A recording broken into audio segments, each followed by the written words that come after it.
Mesdames et messieurs, bonjour et merci de nous faire confiance pour ce journal. Nous vous guidons à travers les événements qui font l'actualité. Le chef de l'État a exprimé ses chaleureuses félicitations au président Trump.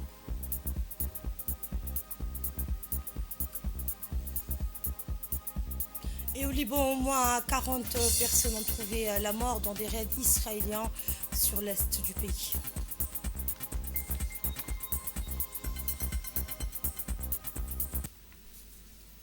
Le chef de l'État Ismaël Omar Guelleh a adressé un télégramme de félicitations à son homologue élu des États-Unis, Donald Trump, déclaré vainqueur du scrutin présidentiel organisé un mardi dans ce pays ami. C'est pour moi un honneur et un plaisir de vous adresser en mon nom personnel ainsi qu'au nom du peuple et du gouvernement de Djibouti mes plus chaleureuses félicitations pour votre réélection en tant que 47e président des États-Unis d'Amérique, a écrit le président Guelleh dans le message envoyé à Trump. L'engagement inlassable, le calme et la confiance avec lesquels vous avez poursuivi votre objectif vous ont permis de remporter cette élection, a dans le même document noté le numéro 1 djiboutien, saluant une victoire impressionnante, historique, éclatante et remarquable.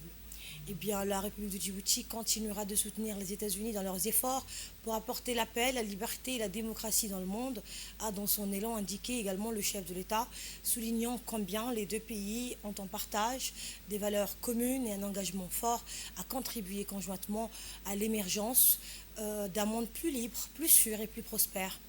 Nous poursuivrons notre coopération étroite avec vous, dans son élan affirmé.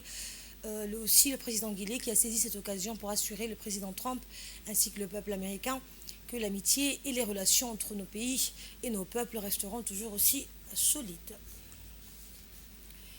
Le Premier ministre et chef du gouvernement par intérim Abdelkader Kamel Mohamed a accueilli aujourd'hui en fin de matinée dans le salon d'honneur de la primature le nouvel ambassadeur de la République démocratique et populaire d'Algérie. La suite dans cette séquence. Le Premier ministre et chef du gouvernement par intérim, M. Abdelkader Kamel Mohamed, a accueilli aujourd'hui en fin de matinée dans le salon d'honneur de la primature le nouvel ambassadeur de la République démocratique et populaire d'Algérie à Djibouti, Dr Mohamed Nasser. Cet entretien a porté sur des stratégies communes pour renforcer les relations bilatérales entre Djibouti et l'Algérie, en s'appuyant sur les liens historiques et fraternels. Les discussions ont mis en avant l'intégration économique et politique du continent africain avec des initiatives, des collaborations impliquant la région du Maghreb, ainsi que la coopération dans les forums multilatéraux tels que l'Union africaine, la Ligue arabe et les Nations unies pour défendre les intérêts communs des deux nations. Le Premier ministre a fermement sollicité le soutien de l'Algérie en faveur de la candidature de Djibouti à la présidence de la Commission africaine. La ministre de la Ville, de l'Urbanisme et de l'Habitat, Mme Amena Abzi, accompagnée d'une délégation de son département, participe au 12e Forum urbain mondial qui se tient au Caire, en Égypte, du 4 au 8 novembre 2024, sous le haut patronage du chef de l'État égyptien. Lors de cet événement, la délégation djiboutienne a participé à plusieurs tables rondes ministérielles organisées par l'ONU Habitat et le gouvernement égyptien. La ministre a partagé l'expérience de Djibouti dans le domaine urbain. A noter que le Forum urbain mondial est une plateforme servant d'échange d'idées et de formation de nouveaux partenariats dans le contexte du nouvel agenda urbain, le plan pour un avenir urbain durable, adopté par la Conférence des Nations Unies sur le logement et le développement urbain durable. Et bien enfin, en marge de la clôture du Forum urbain mondial, les différents pays ont adopté une charte commune dans la mise en œuvre du nouvel agenda urbain. Dans le cadre du renforcement des capacités, de l'efficacité et de la transparence des travaux parlementaires, l'Assemblée nationale a organisé du 4 au 7 novembre une formation en collaboration avec l'Union interparlementaire. Dans le cadre du renforcement des capacités de l'efficacité et la transparence des travaux parlementaires, l'Assemblée nationale de Djibouti a organisé du 4 au 7 novembre une formation en collaboration avec l'Union interparlementaire. À l'occasion de la clôture de l'atelier, le deuxième vice-président, l'honorable Omar Ahmed, a tenu à exprimer au nom de l'Assemblée nationale et de son président ses sincères remerciements à l'ensemble des honorables parlementaires et aux administrateurs pour leur participation active. Il a souligné l'utilité des points abordés pendant cet atelier pour le renforcement des capacités des parlementaires. Il s'est dit convaincu que les objectifs objectifs de l'atelier avaient été atteints grâce à la participation active et aux contributions de qualité des députés. Durant ces 4 jours, les députés ont pris part à une série de sessions, d'échanges, de perfectionnement visant à optimiser le fonctionnement, la préparation et le suivi des activités de leur commission.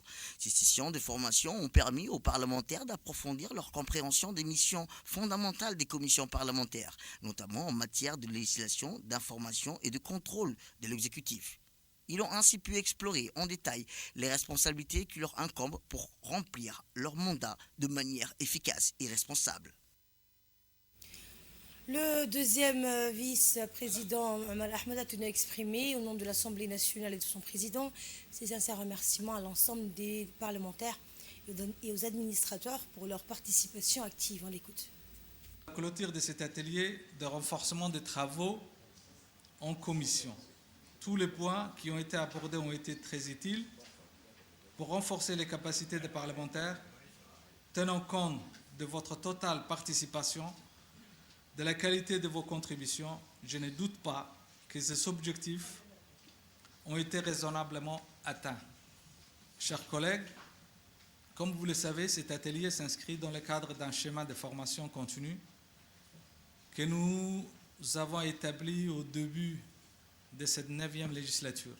Ce programme de formation continue se poursuit avec cette formation qui répond à un besoin de renforcer le travail des commissions de l'Assemblée nationale. Il s'agit d'améliorer l'organisation des travaux et des réunions des commissions. Au début de l'atelier, une note d'information a été adressée au président des commissions sur les objectifs de l'atelier.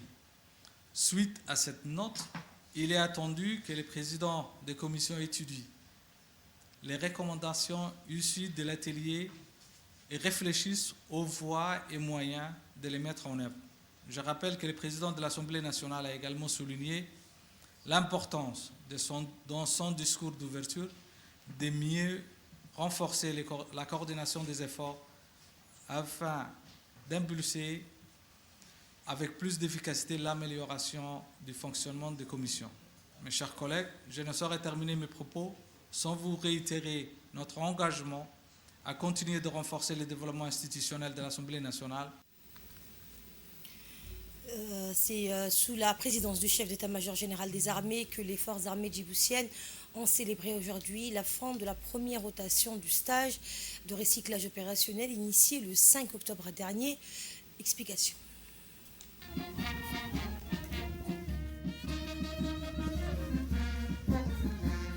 C'est sous la présidence du chef d'état-major général des armées que les forces armées djiboutiennes ont célébré aujourd'hui la fin de la première rotation du stage de recyclage opérationnel initié le 5 octobre dernier. Ce programme organisé sur le site Bolis Id Gabani visait à renforcer les compétences tactiques et la cohésion des unités de l'armée.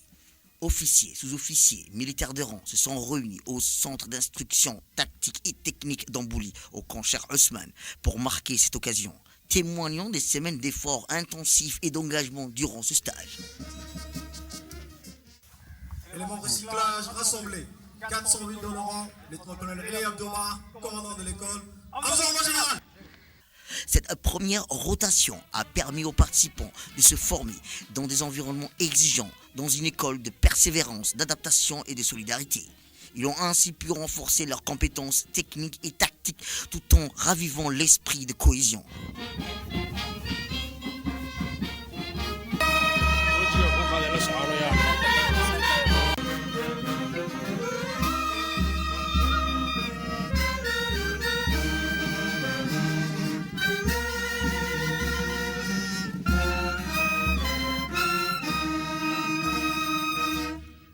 Chaque marche, chaque manœuvre, chaque défi ont été autant d'occasions pour les militaires d'apprendre à se soutenir mutuellement. À l'occasion de la cérémonie de clôture de cette première rotation du stage de recyclage opérationnel, le chef d'état-major général des armées a été accueilli avec tous les honneurs militaires. Après son arrivée, il a passé en revue les stagiaires ayant achevé cette formation.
شو موجود.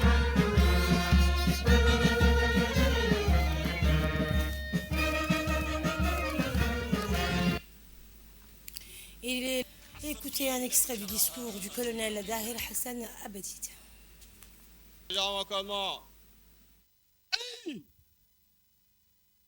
Mot du chef d'état-major général des armées, le général de corps d'armée Zakaria Cheikh Ibrahim, le 7-11-2024. Officiers, sous-officiers, militaires de rang, en ce jour, c'est avec une fierté que je vous adresse ce mot. Vous voici rassemblés ici au camp Cheikh Ousmane, après des semaines d'efforts intensifs et de dépassements de soi, pour célébrer l'achèvement de la première rotation du stage de recyclage opérationnel qui avait débuté le 5 octobre 2024. Ces dernières semaines, dans des lieux aussi exigeants que Boli, Saïd Gaban, All, vous vous êtes engagé dans une formation rigoureuse. Vous avez accompli bien plus qu'un simple exercice. Ce stage de recyclage a été une école de persévérance, d'adaptation et de solidarité. Il incarne la continuité de notre doctrine, établie en 2022. Une doctrine qui place au cœur de notre mission la préparation de nos hommes, la cohésion de nos unités et le renforcement de la défense de notre patrie. Vous avez été les premiers à prendre part à cette rotation et vos efforts reflètent l'ambition que nous portons pour notre armée, une armée unie et résolument engagée dans l'avenir.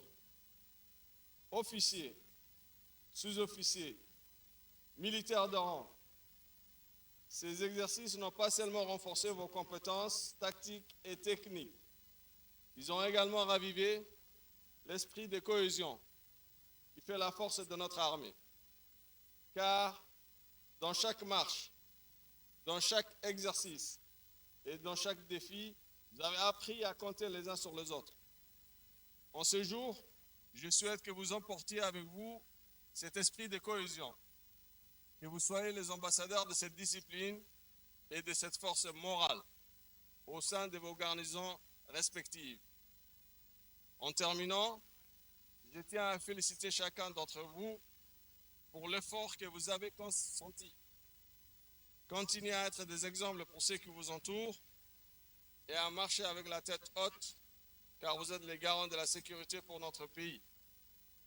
Inquiétino, Mednimo, Al-Wahda, unité, vive l'armée djiboutienne, vive la République de Djibouti. Signé le chef d'état-major général des armées, le général de corps d'armée Zakaria Cheikh Ibrahim. Et voici maintenant un extrait du discours du général de corps d'armée, Zakaria Cheikh Ibrahim.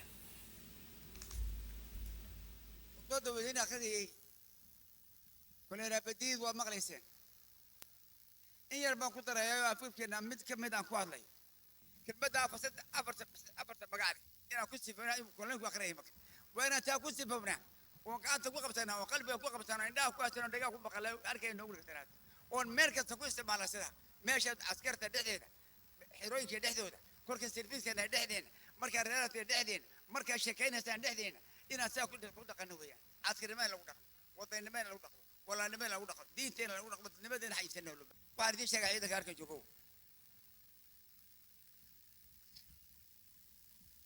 وعطوس واحد يبلي نقول إنه صبرة تاني ما وتكون صبرتين بولي وتكون صبرتين سعيد كمان وتكون صبرتين هول وما تعجز كورة أنا ماتي وأنا أقول إن يرجعون مانت والقلب يجي نجرس عنون إن ده نجرس عنون أرك إنه نسور مرة ونمانين ون هذا شو إن عيدا waxaan ku seenay direed ku seenay darka lagu aamana waa askar dadka waa ka soo cana lugaa markii laga bilaabo ilaa madax waa ka soo cana madaxa markii laga bilaabo lugana waa ka soo cana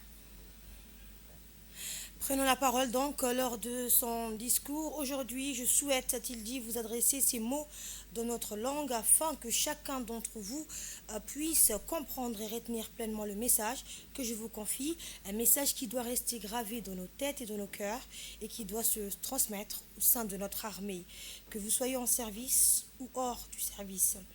Eh bien, la raison même de ce stage de recyclage des formations à Hol Hol, Saïd Gaban et Boli, c'était pour que je puisse vous rassembler ici et vous parler directement. Ce que je vous dis aujourd'hui est un engagement. En portant cet uniforme, nous faisons le choix de servir notre pays de manière unique et distinguée. De la tête aux pieds, notre tenue nous distingue des autres. Elle incarne notre mission, notre engagement au service de Djibouti pour la défense de notre patrie. Djibouti est une et indivisible. Que Dieu nous bénisse et nous guide. Dans l'actualité également, les travaux du 16e retraite du Conseil de paix et de sécurité de l'Union africaine arrivent à terme. C'est arrivé donc à terme dans l'après-midi d'hier à Aïla Hotel. Une retraite du Conseil de paix et de sécurité de l'Union africaine arrive à son terme cet après-midi à Aïla Grand Hotel. Cette retraite a permis aux membres à se demander la méthode de travail du Conseil afin d'adapter son travail ou se rapprocher et approcher en conséquence pour être en adéquation avec ses objectifs en créant la CPS et en le dotant des pouvoirs qui lui sont conférés par le protocole relatif à la création, protocole du CPS. L'Union africaine s'est dotée d'une structure institutionnelle faisant ainsi droit à la langue de quête du continent pour assumer le leadership dans la recherche des solutions aux défis continentaux liés à la paix et à la sécurité. À cette occasion, les membres du Conseil de paix et de sécurité ont saisi pour examiner le cas de plusieurs pays africains en proie à l'insécurité ou à des conflits. Et à l'instar du reste du monde, la journée mondiale de la canne blanche a été célébrée en grande pompe aujourd'hui en République de Djibouti. Eh bien, cette journée a été présidée par Idriss Momen Abdi, président de l'association djiboutienne des aveugles, a vu la participation de nombreuses personnalités de l'administration publique et privée, et bien des jeunes, moins jeunes et adultes vivant avec handicap ainsi que leurs familles ont assisté à la cérémonie. La journée mondiale de la vue et de la canne blanche de cette année a pour thème l'importance de la santé oculaire oculaire des enfants sur les écoles et les lieux de travail. La journée est chaque année l'occasion de sensibiliser le public à un outil qui permet chaque jour d'aider les personnes aveugles ou malvoyantes à se déplacer de manière autonome. Cette journée a été marquée par les interventions successives des officiels qui ont tous salué le leadership et la détermination du gouvernement et des autorités djiboutiennes à garantir à toutes les personnes souffrant, vivant avec handicap, l'ensemble de leurs droits. Le président de l'association djiboutienne des aveugles s'est dit fier de toutes les réalisations qui ont été faites en faveur des personnes handicapées et des enfants à besoins spéciaux. Il a également souligné le courage et l'abnégation des personnes vivant avec handicap qui affrontent les défis du quotidien sans peur ni complexe. Également dans l'actualité, donc hier soir, la piscine nationale a été le théâtre d'un événement marquant, le lancement du championnat national de natation. Eh bien, cette cérémonie a rassemblé une multitude de passionnés de natation avec la participation de plusieurs clubs issus de la capitale et des régions environnantes. La cérémonie d'ouverture a été honorée par la présence de personnalités clés, notamment Abdallah Mohamedini, président de la Fédération djiboutienne de natation, et de M. Abshir Ali Hassan, directeur des sports. Leur présence souligne l'importance de cet événement pour le développement de la natation à Djibouti. De nombreux membres de la fédération ainsi que des supporters des clubs ont également assisté à cette soirée, créant une atmosphère festive et conviviale. Lors de son intervention, Alassé Dabahle, vice-président de la Fédération de la natation, a exprimé sa gratitude envers le secrétariat d'État chargé des sports pour son soutien indéfectible à la fédération. La Fédération djiboutienne de la natation s'engage à organiser des événements réguliers visant à stimuler l'intérêt pour ce sport et à détecter de nouveaux talents. Avec le soutien continu des autorités de la communauté, la natation à Djibouti est appelée à connaître un essor significatif. Et le lancement du championnat national de natation 2024-2025 est un pas important vers la promotion de ce sport dans le pays grâce à l'engagement des acteurs du milieu et au soutien des institutions.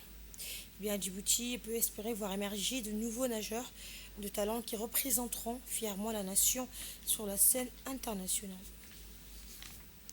À la une également dans le cadre de la mission d'achèvement du projet Progress, une mission d'achèvement conduite par l'équipe de l'UGP du ministère de l'Agriculture, accompagnée par les experts du FIDA, ont effectué une mission de 8 jours dans les zones d'intervention du programme à Dikil, Arta et Tadjoura.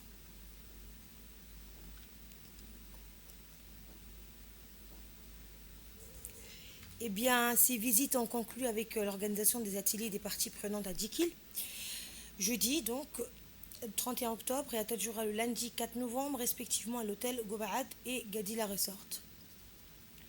Ces ateliers, présidés par les préfets des régions, ont été l'occasion de partager les ressentis des bénéficiaires du programme qui ont fait des recommandations constructives pour la pérennisation des acquis.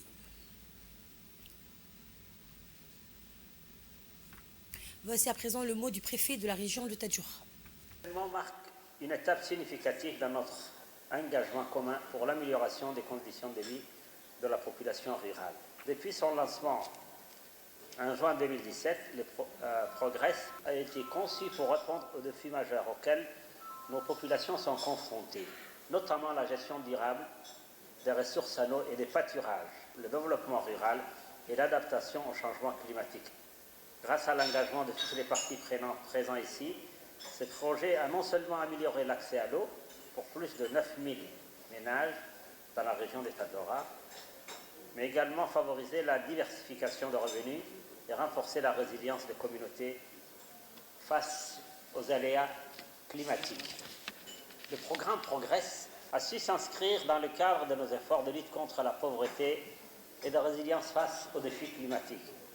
Grâce à des interventions ciblées dans les domaines de l'eau, des sols, des activités génératrices de revenus et de la nutrition, nous avons réussi à toucher directement la vie de plus de 9630 ménages. La construction des citernes d'intérêt, la réhabilitation des puits de retenue d'eau et l'établissement de seuils de charge parmi d'autres infrastructures vitales. Ces réalisations ont eu un impact significatif sur le quotidien de nos concitoyens. Je vous invite à partager vos expériences, vos réflexions et vos idées, car c'est l'ensemble et nous pourrons renforcer l'impact de notre action collective. Fait divers à présent, les gendarmes de la brigade de PK12 ont obtenu des renseignements selon lesquels le secteur commercial du quartier PK12 serait devenu un lieu propice à diverses transactions illicites entre 15h et 18h. La suite dans cette séquence. Novembre 2024 à 14h30, le gendarme de la brigade de BK12 ont obtenu des renseignements selon lesquels le secteur commercial du quartier BK12 serait devenu un lieu propice à diverses transactions illicites entre 15h et 18h. Suite à ces informations, les gendarmes ont mené des opérations de surveillance dans le secteur mentionné. C'est vers 15h que leur attention a été attirée par la présence d'un individu suspect transportant un sac à dos à bord d'une moto en stationnement. Cet individu s'apprêtait à remettre le sac à dos à une autre personne connue défavorablement dans des services judiciaires. Se doutant de cette transaction, les enquêteurs sont intervenus discrètement et ont interpellé le deux individus sur place. Lors de la perquisition effectuée sur le sac à dos, les gendarmes ont découvert 5 sachets noirs contenant 1 kg d'herbe de cannabis. Confrontés aux produits saisis, les deux trafiquants ont accepté de coopérer avec les enquêteurs. Sur indication du livreur principal, les investigations ont conduit les forces de l'ordre à une habitation située au centre-ville, utilisée comme point de stockage. Au cours de cette opération de perquisition, les gendarmes ont découvert 32 sachets d'herbe de cannabis dans une pièce de la maison, ainsi que 5 téléphones portables et 10 000 bures éthiopiens en espèces. La totalité des marchandises saisies comprend 37 sachets et la valeur de marchande de ces produits pèse 15 kg et est estimée à environ 2 millions de francs djibouti. Compte tenu de la gravité des faits, les deux trafiquants seront traduits devant la justice pour répondre de leurs actes. Et au Liban, au moins 40 personnes ont été tuées hier soir par des frappes israéliennes sur l'est du Liban. personnes ont été tuées ce mercredi soir par des frappes israéliennes sur l'est du Liban, notamment la ville de Baalbek, où les secours cherchent encore des survivants dans le décombres, a annoncé dans la soirée le ministère de la Santé. Le bilan comprend 11 personnes tuées dans la ville de Baalbek, dont 9 dans le district de Chikane. Des témoins à Baalbek ont vu des sauveteurs chercher des survivants sous les décombres sur un quartier pauvre. En outre, une frappe israélienne a tué 16 personnes dans le village de Nasriya, selon le ministère. Les opérations de sauvetage se poursuivent pour retrouver les personnes disparues, a souligné la même source. L'armée israélienne n'a pas émis d'avis d'évacuation pour l'est du Liban. Israël a intensifié ses raids aériennes sur le sud du Liban, à Beyrouth, dans l'est de la vallée de Beka, à partir du 23 septembre, après une année de tirs transfrontaliers. Plus d'un an d'affrontements qui ont dégénéré une guerre en septembre ont tué au moins 3050 personnes et fait 13 658 blessés au Liban, selon les chiffres du ministère de la Santé. Merci d'avoir été avec nous. Prenez soin de vous et à très bientôt pour de nouvelles informations.